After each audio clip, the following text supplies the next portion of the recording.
सकते हैं यहाँ पे देखिए ऑप्शन दिया हुआ है, आप यहाँ इंडियन चूज करेंगे, यहाँ पे अपना पर्सनल इन्फॉर्मेशन भरेंगे, फुल नेम, दोबारा फुल नेम को लिखना है, आपने अपना नाम चेंज किया तो यस करेंगे वरना नो करेंगे, अपना डेट ऑफ बर्थ यहाँ कैलेंडर से ओपन करेंगे, जो भी आपका डेट ऑफ बर्थ है यहाँ से आपको चूज कर लेना है, जो भी आपका डेट ऑफ बर्थ है, फिर दोबारा से कंफर्म करना है, यहाँ जेंडर बताना है, दोबारा जेंडर कंफर्म करना है, एक यहाँ पे आपको जो है फादर्स मदर्स नेम ये सब लिख लेना है, फिर यहाँ पे ईमेल एड्रेस लिखना है, जनरेट ईमेल ओटीपी पे क्लिक करेंगे तो आपका ईमेल पे ओटीपी जाएगा, आप यहाँ पे उसको लिख देंगे, फिर मोबाइल नंबर लिखेंगे, जनरेट ओटीपी पे क्लिक करेंगे, मोबाइल पे ओटीपी जाएगा उसको यहाँ लिख लेंगे, यहाँ आपको आधार संख्या लिखना है, जनरेट आधार ओटीपी पे क्लिक करेंगे तो आपके आधार से जो मोबाइल नंबर लिंक है उस पे ओटीपी जाता है, उसको यहाँ पे आपको लिख लेना है और यहाँ पे वेरीफाई कर लेना है, ये जरूरी है सबके लिए। अगर आपके पास आधार कार्ड से मोबाइल नंबर लिंक नहीं है, आपके पास आधार कार्ड नहीं है तो आप इसको टिक करेंगे, लेकिन यहाँ लिख रहा है कि candidates are advise to do Aadhaar verification for some smooth entry, यहाँ पे आपको एडवाइस दिया जाता है कि आपको जो है आधार से ऑथेंटिकेशन करना, तो ये वाला ऑप्शन अभी आपको बंद कर दिया गया है, फिर इसको डिक्लेयर करना है और यहाँ पे एक पासवर्ड बना लेनी है, पासवर्ड जो बनाएंगे वही आपका हमेशा आप जो है लॉगिन के लिए काम करेगा, तो पासवर्ड जैसा चाहे वैसा आप बना सकते हैं। फॉर एग्जांपल मान लीजिए आपका नाम जो है रोबोट है तो are capital O small ROBOT robot @123 ऐसे ही पासवर्ड को यहाँ कंफर्म करेंगे, यहाँ पे टिक करेंगे और यहाँ preview and create an account पे क्लिक करेंगे। जैसे friends preview and create an account पे क्लिक करेंगे, आपने जो भी यहाँ पे जानकारी दिया हुआ है उसको आप डिटेल से अच्छे से वेरीफाई करेंगे, मैट्रिक का जो मार्कशीट होता है उसके अकॉर्डिंग, अगर इसमें कुछ भी गलती है तो तुरंत एडिट करके आप सुधार लेंगे, नहीं गलती है तो सबमिट करेंगे, आपका अकाउंट तुरंत जो है क्रिएट हो जाएगा। अकाउंट क्रिएट करने के बाद से फ्रेंड्स आपको होम पे आना है, यहाँ पे अप्लाई पे फिर से आना है, ऑलरेडी हैव एन अकाउंट पे क्लिक करना है, आपका इस प्रकार से मोबाइल और यहाँ पे पासवर्ड मांगेगा और यहाँ पे आपको जो है आई एम नॉट रोबोट पे क्लिक करके लॉगिन कर लेना है। अच्छा, जो पुराने कैंडिडेट्स हैं वो अपना मान लीजिए अगर आईडी पासवर्ड भूल चुके हैं तो वो यहाँ फॉरगेट भी कर सकते हैं, देखिए यहाँ पे फॉरगेट पासवर्ड का ऑप्शन, इस पे क्लिक करेंगे, वो अपना जो है मोबाइल या ईमेल लिखेंगे, डेट ऑफ बर्थ चुनाव करेंगे, आई एम नॉट रोबोट पे क्लिक करेंगे, प्रोसीड करेंगे ना तो उनका जो है ईमेल पे एक पासवर्ड चला जाता है, फिर ईमेल को चेक करेंगे, कभी स्पैम जंक वगैरह भी चेक कर लीजिए अगर ईमेल नहीं प्राप्त होता है तो, और उसके बाद से उनके पास एक ईमेल भेज दिया जाता है सिस्टम जनरेटेड, वही वाला अब ईमेल पासवर्ड वो यूज करेंगे, ठीक है ना। तो यहाँ पे आपको पासवर्ड जो है ईमेल पे फॉरगेट हो जाता है। चलिए हमारे पास एक यूजर आईडी पासवर्ड है, मतलब यहाँ पे हम एक लॉगिन कर लेते हैं। तो देखिए फ्रेंड्स मैंने एक कैंडिडेट्स का यहाँ पे लॉगिन किया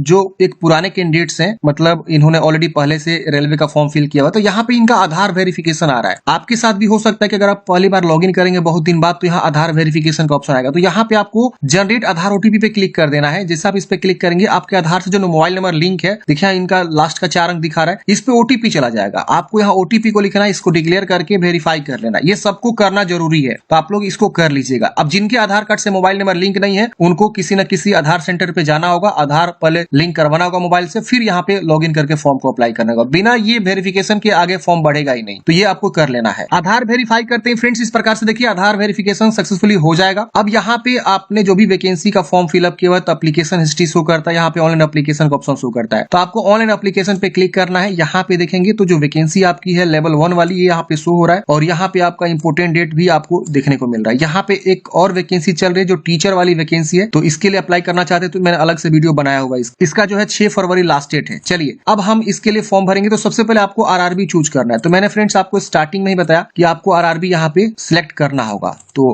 पहले हम यहाँ पे आरआरबी को क्या करेंगे, चुनाव करेंगे। अब कितने आरआरबी में कहा कितनी वैकेंसी इसको पहले आपको देखना होगा। जैसे हम यहाँ नेक्स्ट करेंगे तो यहाँ लिख रहा है पहले आपको आरआरबी चूज करना होगा, तो हम यहाँ से आरआरबी को क्या करेंगे फ्रेंड, चूज करेंगे, ठीक है ना, इस प्रकार से आएगा। अब यहाँ पे थोड़ा सा नहीं आ रहा है, मैं देख लेता हूँ क्या इशू आ रहा है। हम यहाँ आरआरबी चूज करके नेक्स्ट करेंगे। अब आरआरबी वाइज कैसे देखेंगे वैकेंसी को, देखिए नोटिफिकेशन आपको डाउनलोड करना होगा, नोटिफिकेशन के सबसे लास्ट पेज पे ही आपको आरआरबी वाला जो है वैकेंसी डिटेल शो होता है। अब देखिए यहाँ पे आपको जो है पेज नंबर में बता देता हूँ, पेज नंबर आपको आ जाना है 51 से 52 से आपका वैकेंसी सबसे पहले मुंबई का शो करेगा, मुंबई में सबसे ज्यादा वैकेंसी और दिल्ली जो आरआरबी है वहां पे। अब देखिए 4672 वैकेंसी जो कि मुंबई वेस्टर्न रेलवे में आपको दिखाया गया है। यहाँ पे किस पद पे कितनी वैकेंसी ये भी यहाँ पे आपको दिखाया गया है। ये आगे आपको ना पोस्ट प्रीफरेंस भी देना है। मान लीजिए आपने आरआरबी मुंबई चूज कर लिया, अब मुंबई में 14 प्रकार की वैकेंसी है। अब जब आप आगे बढ़ेंगे ना फॉर्म भरने समय फोटो वगैरह अपलोड करने के बाद, तो वहां आपसे पूछेगा कि आप पोस्ट प्रीफरेंस दीजिए, इसको पहला, इसको दूसरा, इसका तीसरा, इसका चौथा, किसको आप पहला दूसरा तीसरा ऐसे आपको देना होगा। तो वहां पे आपको आगे चूज करने का ऑप्शन आएगा। अब यहाँ कैटेगरी वाइज भी आप देख सकते हैं, पहला किसको रखना है, दूसरा किसको रखना है, आपकी कैटेगरी में कितना सीट है वो भी आप ध्यान में रखते हुए अपना जो है फॉर्म को अप्लाई करेंगे। तो यहाँ पे आपको जरूर जो है जोन देख लेना है फॉर्म भरने से पहले, आरआरबी कि किस आरआरबी से आप फॉर्म भरना चाहते हैं। जहां जहां वैकेंसी है वहां का आपको आरआरबी शो करेगा। तो हम यहाँ पे क्या करेंगे, आरआरबी को क्या करेंगे फ्रेंड्स, चुनाव करेंगे। एक बार मैं दोबारा यहाँ पे अप्लाई वाले ऑप्शन पे क्लिक करता हूँ फ्रेंड्स, क्यों नहीं, हाँ आ गया देखिए। तो यहाँ पे आपको जो है क्या करना है, अपना आरआरबी को चुनाव करना है। देखिए जब भी फॉर्म में कोई दिक्कत आती है ना तो आपको बिल्कुल रीस्टार्ट कर लेना है, लॉग आउट करके शुरू से कर लेना है। चलिए हम यहाँ पे चूज करते हैं, इसको डिक्लेयर करके नेक्स्ट करते हैं। जिसे फ्रेंड्स आप आरआरबी चूज करके नेक्स्ट करेंगे, यहाँ पे आपका प्रीवियस डाटा यहाँ पे फैच होगा। जो लोग पुराने कैंडिडेट्स हैं, जो लोग पहले कोई वैकेंसी का फॉर्म भरे, उनका यहाँ डाटा फैच हो जाएगा। और यहाँ पे आपको क्लोज कर देना है। क्लोज करते ही यहाँ पे आप देखेंगे तो आपका अकाउंट वेरीफाई लिखेगा। यहाँ पे आपको इतने सारे स्टेप को कंप्लीट करने हैं। अब यहाँ पे आपकी जानकारी जो ऑलरेडी फिलअप मिलेगी, जो आपने पुराने वैकेंसी के लिए आवेदन दिया था। अब यहाँ पे आपको नीचे आना है। यहाँ पे आप मैरिड है कि अनमैरिड है बताएंगे, अपना रिलीजन बताएंगे, मातृभाषा बताएंगे यहाँ पे। इसके बाद से आपका choice of language for examination, किस जो है भाषा में आप एग्जाम देना चाहते हैं। इतने सारे लैंग्वेज दिए गए हैं। जिससे मान लीजिए आप गुजराती चूज करेंगे ना तो इंग्लिश और गुजराती रहेगा। अगर आप इंग्लिश चूज करेंगे तो सारा का सारा क्वेश्चन इंग्लिश में रहेगा। अगर आप हिंदी चूज करते हैं तो इंग्लिश हिंदी दोनों रहेगा। ये विशेष ध्यान दीजिएगा। यहाँ एक आइडेंटिफिकेशन मार्क्स, बॉडी में पहचान क्या है ये आपको बतानी से, तिल का निशान, कटा का निशान, जला का निशान जो भी है। यहाँ दूसरा आइडेंटिफिकेशन मार्क्स आपको बतानी है जो भी है। अगर नहीं है तो नो मार्क लिख सकते हैं। यहाँ पे अपना कैटेगरी बताना है। जैसे कि यहाँ आप देख सकते हैं कम्युनिटी में आपका यहाँ पे category general, SC ST OBC EWS। अगर आप जनरल से हैं तो जनरल चूज करेंगे। जनरल में आप देखेंगे तो यहाँ पे आपको जाति प्रमाण पत्र की संख्या या किसके द्वारा बनवाया ये सब आपको नहीं मांगेगा। वही अगर आप EWS से आते हैं, जनरल का ही एक 10% रिजर्वेशन वाला कैटेगरी होता है EWS, इकोनॉमिकली वीकर सेक्शन। अगर आप ये चूज करते हैं तो यहाँ पे आपको अपना जो है EWS का सर्टिफिकेट नंबर देना होगा। यहाँ पे अपना जो है इशूइंग अथॉरिटी आपने कहाँ से बनवाया हुआ है, हर एक ऑफिसर्स का नाम आ रहा है। जहां से भी आपने बनवाया हुआ है उसका नाम यहाँ पे आपको शो करेगा, कहीं ना कहीं जरूर शो करेगा। उसका आप चुनाव करेंगे और कब बनवाया हो इसको आपको देना होगा। अगर आप OBC चुनाव करते हैं फ्रेंड्स तो OBC में देखेंगे तो यहाँ पे 2 ऑप्शन पूछेगा कि आप जो है नॉन क्रिमिलियर से आते हैं। नॉन क्रिमिलियर उसके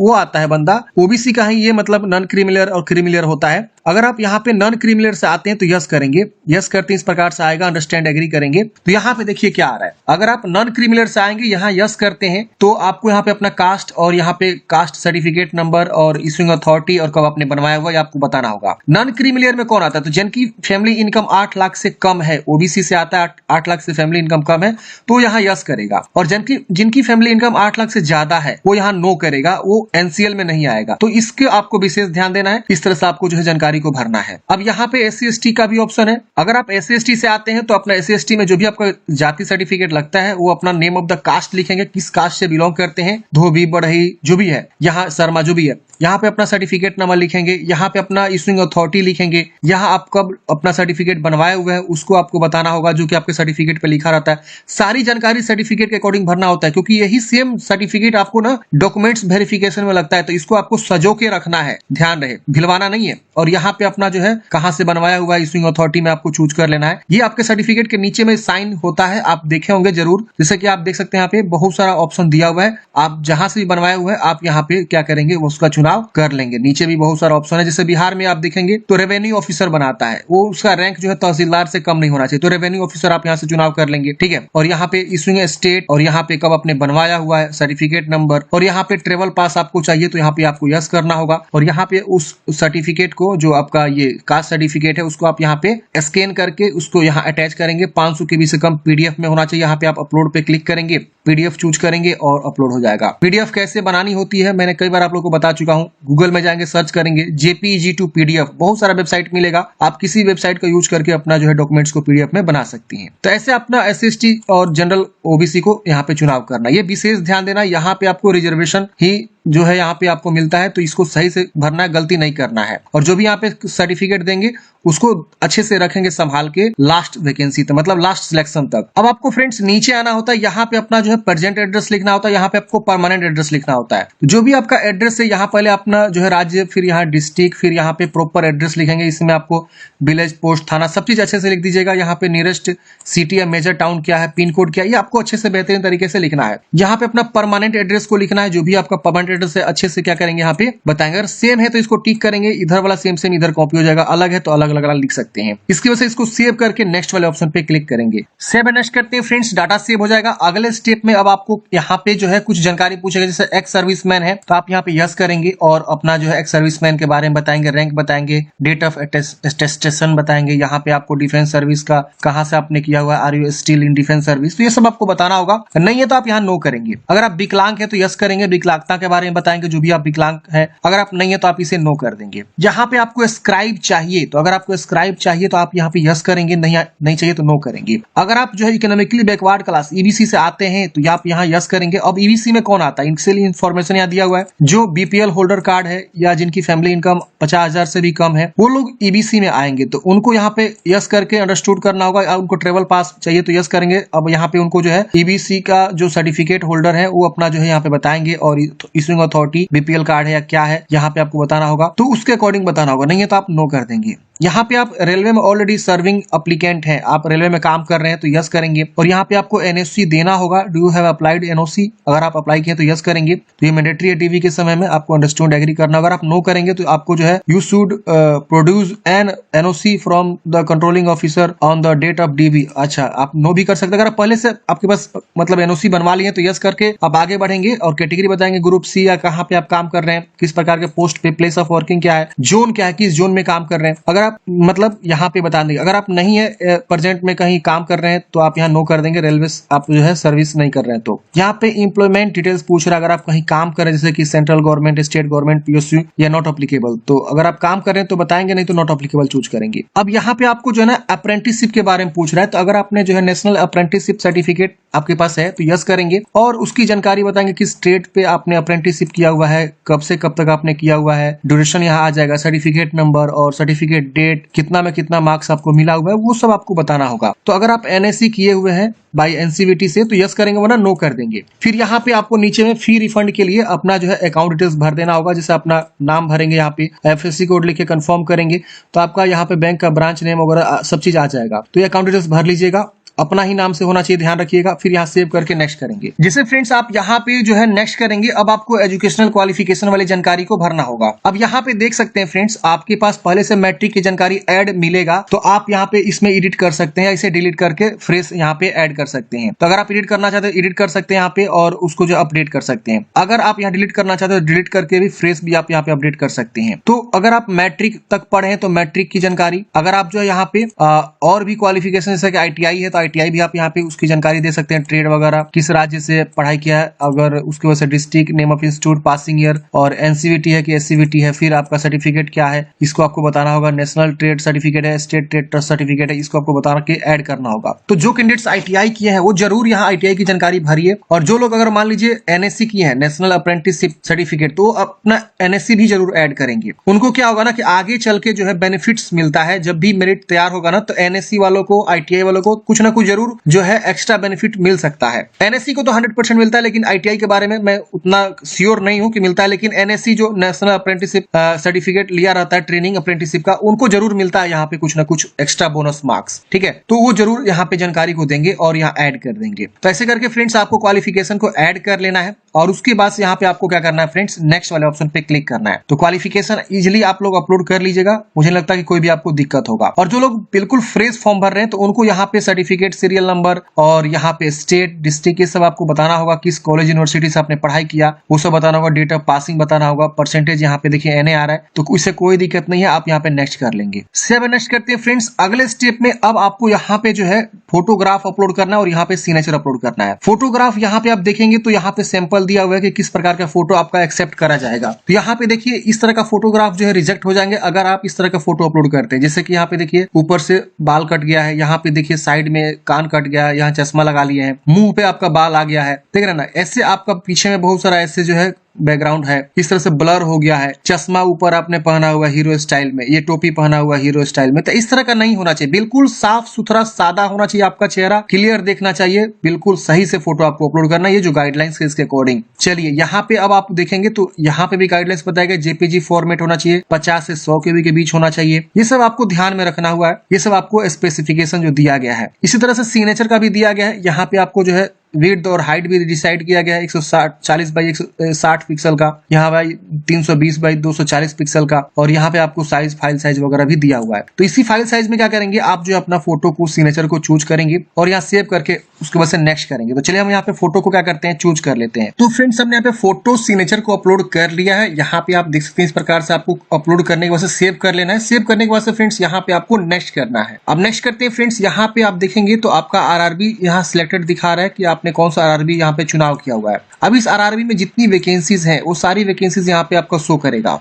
अब आपको यहाँ पे ना ऑर्डर का प्रेफरेंस देना है कि आप किसके लिए प्रेफरेंस पहले रखना चाहते हैं, दूसरा पोस्ट किसके लिए, तीसरा किसके लिए, चौथा किसके लिए। तो जोन तो आपने चूज कर लिया, लेकिन उस जोन में जो 14 प्रकार की वैकेंसी है उसमें पहला, दूसरा, तीसरा, चौथा किसको रखना चाहते हैं। तो आप अपने अकॉर्डिंग सही से यहाँ पे देख लीजिए और देखने के बाद से आप क्या करेंगे, उसको आप यहाँ पे चुनाव करेंगे। आप चाहे तो अपना कैटेगरी में, जैसे मान लिया हमने यहाँ पे सिकंदराबाद चूज किया है, तो सिकंदराबाद में मेरे कैटेगरी में जो है कितनी सीटें हैं उसको भी ध्यान में रखेंगे। कौन सा बेहतरीन पोस्ट होता है इसका भी ध्यान रखेंगे, क्योंकि यहाँ पे एसएनटी वाला बेस्ट पोस्ट माना जाता है, सिग्नल एंड टेलीकम्युनिकेशन वाला में। इसकी वजह से लोको सेड का यहाँ डीजल वाला है, लोको सेड इलेक्ट्रिकल डिपार्टमेंट है। इसकी वजह से यहाँ डिपार्टमेंट भी लिखा हुआ दिख रहा है ना, यहाँ पे दिख रहा है ना, तो ये डिपार्टमेंट भी आपको चूज कर लेना है। असिस्टेंट पीवे का यहाँ पे सर्च करना है कि ये किस प्रकार का पोस्ट है, काम क्या करना होता है। असिस्टेंट टीआरडी का काम क्या होता है, पोस्टमैन बी का काम क्या होता है, ट्रेक मेंटेनर ग्रेड 4 का यहाँ पे क्या काम होता है, जो इंजीनियरिंग डिपार्टमेंट का है। तो आपको ध्यान देना है और समझना, उसके अकॉर्डिंग जो है यहाँ पे प्रीफरेंस करना। ये नहीं कि कुछ भी आप जो है पहले चूज कर लिए, अब पता चला कि अच्छा पोस्ट आपने पहले चुनाव किया नहीं, और जो खराब टाइप का पोस्ट होता है जिसमें ज्यादा वर्कलोड होता है या ज्यादा प्रेशर होता है उसका आपने पहले चुनाव कर लिया, तो जॉब लगने के बाद भी एक वो अलग बोझ बन जाता है, समझ रहे ना। तो ये भी ध्यान रखना है आपको कि आपको अच्छा डिपार्टमेंट चुनाव हो, अच्छा कम लोड वाला जो है चुनाव हो, पहला, दूसरा, तीसरा। खैर वो तो जो मिलेगा आपके भाग में होगा, वो आपके जब आपकी रिक्रूटमेंट होगी, जो आपके रिटन एग्जाम देंगे उसके आधार पर ही होगा। लेकिन बेहतरीन से बेहतरीन, क्या पता आपका नंबर आ जाए तो आपको बेहतरीन पोस्ट मिलना चाहिए था, आप एलिजिबल होते हुए भी नहीं मिल पाया। तो ये कहीं ना कहीं पोस्ट प्रेफरेंस भी आपको ध्यान में रखना है, और उसके अकॉर्डिंग यहाँ पे पहला, दूसरा, तीसरा प्लस पे क्लिक करेंगे, सीधे वो वाला आ जाएगा। देख रहे हैं यहाँ पे, आप यहाँ से अगर माने गलती चूज कर लेते हैं, यहाँ से हटा भी सकते हैं, ऐसे हटा सकते हैं। तो आपको ध्यान में रखना है और यहाँ पे पोस्ट प्रेफरेंस का आपको सही से चुनाव कर लेना है। आप चुनाव करने के बाद से आप इसे क्या करेंगे, यहाँ पे डिक्लेयर करेंगे, यहाँ भी डिक्लेयर करेंगे, और सबका चुनाव करना है ऐसे करके, ठीक है ना। पहला, दूसरा, तीसरा जो भी आप यहाँ पे प्रेफरेंस देना चाहते हैं, फिर यहाँ डिक्लेयर करना है, और डिक्लेयर करने के बाद से यहाँ डिक्लेयर करना है, यहाँ पे अपना गांव का नाम लिख दीजिएगा या शहर का नाम लिख सकते हैं, और यहाँ सेव करके प्रीव्यू वाले एप्लीकेशन पे आपको क्लिक करना है। प्रीव्यू करते हैं फ्रेंड्स, यहाँ पे आपका सारा जानकारी आ जाता है। एक बार आप अच्छे से सारी जानकारी को वेरीफाई करेंगे कि हाँ आपने सारा जानकारी जो है सही फिलअप किया हुआ है। इसमें कुछ भी अगर आपको गलती लग रहा है ना, तो फ्रेंड्स आप यहाँ एडिट का बटन है, आप एडिट बटन पे दबा के एडिट कर लीजिएगा, बैक जाके। अगर आपको कहीं गलती नहीं रहा तो इसको आपको टिक करना है और यहाँ पे फॉर्म को आपको सबमिट करना है, ठीक है ना। I have rechecked the above details and found correct, ये टिक कर लेना है और सबमिट कर देना है। सबमिट करते ही यहाँ पे पूछेगा कि क्या आप श्योर है, आप सबमिट करना चाहते हैं, आप यहाँ पे सबमिट करेंगे। अब आपका फॉर्म सबमिट हो जाएगा। यहाँ पे आपको पेमेंट जमा करने का ऑप्शन मिलेगा, यहाँ पे पे विथ SBI ई पे का ऑप्शन मिलता है, आप इस पे क्लिक करेंगे। यहाँ पे आपको एग्री करना है और यहाँ पे प्रोसीड करना है। अब यहाँ पे देखेंगे फ्रेंड्स, आपके पास कार्ड का ऑप्शन आता है, यहाँ पे नेट बैंकिंग का ऑप्शन आता है, यहाँ पे आपको UPI का भी ऑप्शन आता है। तो आप जिसके थ्रू भी पेमेंट जमा करना चाहते हैं उसका आप चुनाव करके पेमेंट को जमा करेंगे। तो हम यहाँ पे जो है QR कोड जनरेट कर लेते हैं, UPI QR। हम यहाँ पे पे नाउ पे क्लिक करेंगे, QR कोड आ जाएगा। यहाँ पे हम QR कोड को स्कैन करके पेमेंट को जमा कर सकते हैं। आप अपने फोन पे, पेटीएम, गूगल पे, किसी से भी आप इसको स्कैन करेंगे और सिंपल जो है उस डिवाइस से क्या करेंगे, उस मतलब ऐप से आप पेमेंट को जमा कर देंगे। पेमेंट जमा करते हैं फ्रेंड्स, आपका पेमेंट जमा हो जाएगा, उसके बाद से आपको फाइनल प्रिंट आउट निकल जाएगा। तो मैं यहाँ पे पेमेंट जो है कर रहा हूँ। तो फ्रेंड्स हमने यहाँ पे पेमेंट जमा कर दिया है। अब ये ऑटोमेटिक रीडायरेक्ट कर देगा कहाँ पे, आपके डैशबोर्ड पे। ये पेमेंट होते ही रीडायरेक्ट हो जाएगा ऑटोमेटिक, कुछ आपको रिफ्रेश वगैरह नहीं करना है, पेज बैक वगैरह नहीं करना है। ये देखिए पेमेंट जमा हो गया, सक्सेसफुल हो गया। इसका प्रिंट आउट स्क्रीनशॉट जरूर ले लीजिएगा। इसका प्रिंट आउट निकालने के बाद यहाँ बैक का बटन मिलता है, बैक पे क्लिक करेंगे। अब यहाँ पे देखेंगे तो आपका सीधे जो एप्लीकेशन हिस्ट्री पे लेकर आएगा। यहाँ पे आपको इस तरह से देख सकते हैं, आपने जो पेमेंट जमा किया वो आपका वेरीफाई दिखा रहा है, पेमेंट वेरीफाई हो चुका है। यहाँ आपका पेमेंट जो है यहाँ पे सब चीज हो चुका कंप्लीट, यहाँ दिखा रहा है पेमेंट कंप्लीटेड। और यहाँ पे आपको व्यू एप्लीकेशन का ऑप्शन मिलता है, आप इस पे क्लिक करके फाइनल प्रिंट आउट निकाल के अपने पास हार्ड कॉपी सुरक्षित रख लीजिएगा। तो इस प्रकार से फ्रेंड्स हमने बात किया रेलवे ग्रुप डी वैकेंसी के लिए कैसे आपको फॉर्म को अप्लाई करना है। आपके मन में कोई भी डाउट्स है, कमेंट बॉक्स में पूछ लीजिएगा। और इस भर्ती के पल पल अपडेट पाना चाहते हैं इन द फ्यूचर, तो आप इस चैनल को जरूर सब्सक्राइब कर लीजिए। जब भी कोई अपडेट आएगा इस वैकेंसी के रिगार्डिंग तो मैं आपको अवश्य जो इस चैनल के माध्यम से अपडेट देता रहूंगा। तो सब्सक्राइब करके बेल आइकन को जरूर दबा लीजिए और वीडियो को अपने दोस्तों को जरूर शेयर कर दीजिए जो इस प्रकार की वैकेंसी के लिए फॉर्म भरना चाहती हैं। तो आई होप आप लोग समझे होंगे। मन में कोई भी डाउट्स है वैकेंसी में, कोई भी आपको लग रहा है कि यहाँ गड़बड़ हो रही है फॉर्म भरने में, तो आप हमें कमेंट बॉक्स में जरूर कमेंट करिए। मेल भी कर सकते हैं हमको, मेरा मेल आईडी मेरे बायो में आपको देखने को मिल जाएगा। Thank you for watching friends. जय हिंद, आपका दिन शुभ हो।